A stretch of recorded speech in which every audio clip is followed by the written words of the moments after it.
নমস্কার। আমরা জানি যে এই মুহূর্তে শিক্ষক ঐক্য মুক্ত মঞ্চের শিক্ষক নেতৃত্ব মইদুল ইসলাম এবং বর্তমান প্রশাসনের মধ্যে একটি টানাপোড়েন চলছে। তারই পরিপ্রেক্ষিতে এখন আমি আপনাদের শোনাব বিশিষ্ট লেখিকা তথা সমাজসেবিকা এবং প্রাক্তন অধ্যাপিকা মাননীয়া মিরাতুন নাহারের একটি অডিও বার্তা। তিনি এই প্রসঙ্গে কি জানালেন চলুন সেটা একবার শুনে নিই। আজ এই সময়ে পশ্চিমবঙ্গে লক্ষ্য করা যাচ্ছে তাদের ন্যায্য অধিকার আন্দোলনের যে লড়াই চালিয়ে যাচ্ছিলেন শিক্ষকরা, সেই শিক্ষকদের একটি ঐক্য মঞ্চ গঠিত হয়েছিল, শিক্ষক ঐক্য মুক্ত মঞ্চ। সেই মঞ্চের নেতৃত্বে ছিলেন শিক্ষক নেতা, বহুদিন ধরে তিনি আন্দোলনে নেতৃত্ব দানকারী একজন শিক্ষক নেতা মইদুল ইসলাম। সেই মইদুল ইসলামের উপরে যখন পশ্চিমবঙ্গে নানা ধরনের স্লোগান চতুর্দিকে ছড়িয়ে দেওয়া হচ্ছে, এই রাজ্য সরকার মানুষের দুয়ারে পৌঁছে যায়, এই রাজ্য সরকার মানুষের ঘরে ঘরে লক্ষ্মীর ভাণ্ডার তৈরি করে দেয়, এই রাজ্য সরকার সমস্ত প্রকার বঞ্চনা দূর করে দেয় সব শ্রেণীর মানুষের, তখন সেক্ষেত্রে আমরা লক্ষ্য করছি এই রাজ্যের হিতাকাঙ্ক্ষী নাগরিক হিসাবে, রাজ্যবাসীর হিতাকাঙ্ক্ষী নাগরিক হিসাবে আমরা লক্ষ্য করছি বিভিন্ন স্তরের অর্থাৎ বিভিন্ন নামে শিক্ষকদের নিয়োগ এক্ষেত্রে এই রাজ্যে হয়। কিন্তু সেই বিভিন্ন স্তরের পরীক্ষায় যারা যোগ্য প্রার্থী বলে বিবেচিত হয়েছেন, সে শিক্ষক পদপ্রার্থী, চুক্তিভিত্তিক শিক্ষক, পার্শ্ব শিক্ষক, এরকম বিভিন্ন নামে তাদেরকে নিয়োজিত করার কথা, বিভিন্ন পদে নিয়োজিত করার কথা। বাম সরকারের আমল থেকে এটা তৈরি হয়েছে, কিন্তু লক্ষ্য করা যাচ্ছে সেই নিয়োগের ক্ষেত্রে নিদারুণ বঞ্চনা। তারা পরীক্ষায় পাশ করে বসে আছে, নিয়োগের পরীক্ষায় পাশ করে বসে আছেন, কিন্তু তাদের দিকে রাজ্য সরকারের কোনো পক্ষেরই কোনো ভ্রুক্ষেপ নেই। উপরন্তু শিক্ষক নেতা মইদুল ইসলামের উপরে পুলিশি নজরদারি চলছে এই মুহূর্তে। পুলিশ গ্রেপ্তারি পরোয়ানা এনেছে মাঝরাত্রে।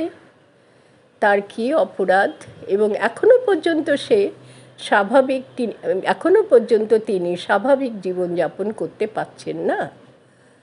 তার অপরাধ, তিনি আন্দোলনকারী নেতা। তাহলে এই রাজ্যে আমাদের প্রথম প্রশ্ন, আন্দোলন করাটা তাহলে অপরাধ বলে গণ্য হয় এবং শাস্তিযোগ্য অপরাধ?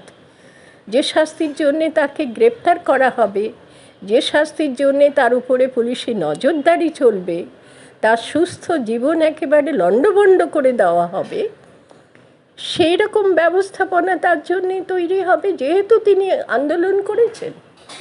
আন্দোলন ভয়াবহ অপরাধ? এই প্রশ্নটি অত্যন্ত গুরুত্বপূর্ণ। একজন নাগরিক হিসাবে আমি রাজ্য সরকারের কাছে রাখছি। শিক্ষাপ্রেমী, শিক্ষা দরদি মানুষ, দীর্ঘদিন অধ্যাপনা করেছি। আমার মনে হয়েছে নাগরিক হিসেবে আমার এটি দায়, এই প্রশ্ন তোলাটি একটি দায়। দ্বিতীয় আরেকটি প্রশ্ন অত্যন্ত গুরুত্বপূর্ণ, যে প্রশ্নটি উত্তর রাজ্য সরকারের কাছ থেকে প্রার্থিত।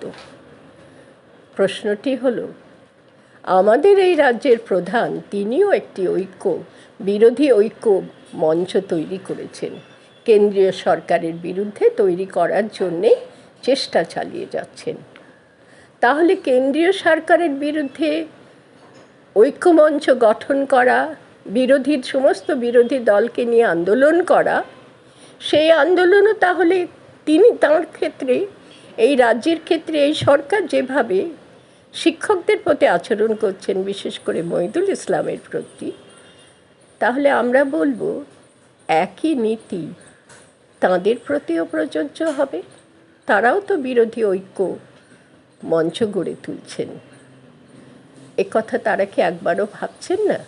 বিরোধী ঐক্য মঞ্চ গড়ে তোলা মানে শত্রুতা নয়। গড়ে তোলা মানে যে পক্ষের প্রতি এই বিরোধী ঐক্য মঞ্চ গড়ে তোলা হয় সেই পক্ষের বিবেক, হুঁশ জ্ঞান, মানবতা বোধ এগুলো জাগিয়ে তোলা, যাতে অন্যায় না করতে পারে, দেশবাসীর প্রতি অন্যায় জুলুম না করতে পারে, ক্ষমতায় বসে ক্ষমতার অপব্যবহার করতে না পারে, তাই বিরোধী ঐক্য। ঠিক তেমনি মহিদুল ইসলামও আন্দোলনের নেতা হিসাবে, শিক্ষক আন্দোলনের নেতা হিসাবে তাদের বঞ্চনার যাতে আর না হয়, বঞ্চনা যেন দূর করার দিকে দৃষ্টি দেন রাজ্য সরকার, সেজন্যে তারা আন্দোলন করছেন। আন্দোলনে নেতৃত্ব দিচ্ছেন মহিদুল ইসলাম। আমি তো মনে করি না, আমার জ্ঞান বুদ্ধি মতে, এতে পুলিশের জুলুম নেমে আসার মতন অন্যায় তিনি করেছেন বলে মনে করি না, কেউ না। আমি মনে করি রাজ্যবাসী কেউই ভাবছেন না, কোনো রাজ্যবাসী বলতে পারেন না যে মহিদুল ইসলাম আন্দোলন করে অপরাধ করেছে, দণ্ডযোগ্য অপরাধ, শাস্তিযোগ্য অপরাধ, পুলিশের জুলুম প্রাপ্য হবে এমন অপরাধ কখনোই নয়। আমি ন্যক্কারজনক ঘটনা বলে মনে করছি মহিদুল ইসলামের উপরে যে অত্যাচার নেমে আসছে, সেটাকে ন্যক্কারজনক ঘটনা বলে মনে করছি। এবং পশ্চিমবঙ্গ সরকারের যে একটা মানবিক মুখ তারা দেখাতে চাইছেন সর্বস্তরে, সারা দেশে, সারা পৃথিবীতে, সেই মানবিক মুখটা নষ্ট হচ্ছে। এই কারণে আমি সেদিকে তাদের দৃষ্টি আকর্ষণ করতে চাইছি। তারা তাদের নিজেদের ভাবমূর্তি বজায় রাখুন, ভাবমূর্তি যেন নষ্ট না করেন, এই তাদের কাছে আমার আবেদন রইল। এবং আমি মহিদুল ইসলামের সুরক্ষা কামনা করছি।